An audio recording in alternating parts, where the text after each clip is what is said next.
ओडिशार विशाल चिलिका ह्रद कूल अवस्थित एक छोट गाँव में जाई नामक एक झील रोले।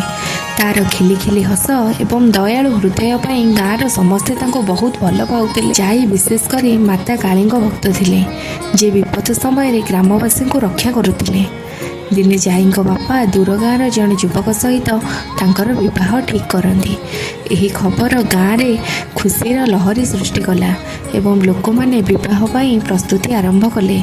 किंतु बरर गाँव में पहुँचापी जाई एवं तांको परिवार को चिलिका ह्रद पार होगा पड़ा, जहाँकि बहुत लंबा बाट थिला। यात्रा दिन आकाश मेघुआ थिला एवं पवन बहुला। भयंकर पाणीपाग संकेत सत्वे परिवार अन्य कूल निरापद पहुँचवा आशार ह्रदरे डंगार यात्रा करथिले। डंगा आगक बढ़िबा सहित पवन अधिक शक्तिशाली हैला एवं ढेउ बढ़िबारे लागिला। शांत एवं सुंदर चिलिका एक अशांत समुद्र रे परिणत होईगला। डंगा पानीर ढेउ सहित संघर्ष करुथिला। जाई तांको बापांको हाथ धरी भयभीत होई थरी उठिला। नाविक डंगा को नियंत्रण करने पई यथासंभव चेष्टा कला, किंतु झड़ बहुत शक्तिशाली थिला। हठात एक विराट ढेउ डंगा को धक्का देला। डंगाटी बुड़ीगला। जाई भी अशांत झिल्लिकार जलराशि रे बुड़ीगला। से भयभीत होई माता काली को डाकिले, किंतु माता तांको सुरक्षा देले नहीं। झड़ कौन से दया देखाइला नहीं। जाईर स्वर दुर्बल होईगला। से चिलिकार अगाध जलराशि मध्य हजिगले। तांको छोट शरीर ह्रदर गभीर बुड़ीगला।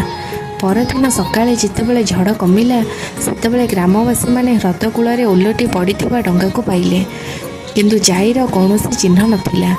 दुखरे से विश्वास कले जे चिलिकार जलराशि रे समाहित हो जाइछि।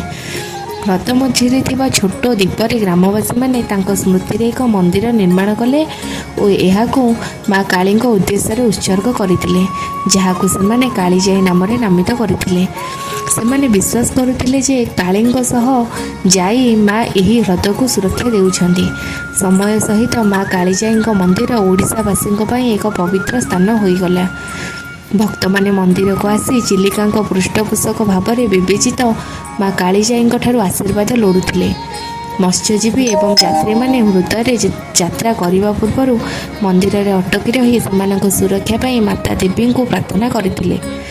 आज भी माँ कालीजाई कहानी ओडिशावासी हृदय में बंची।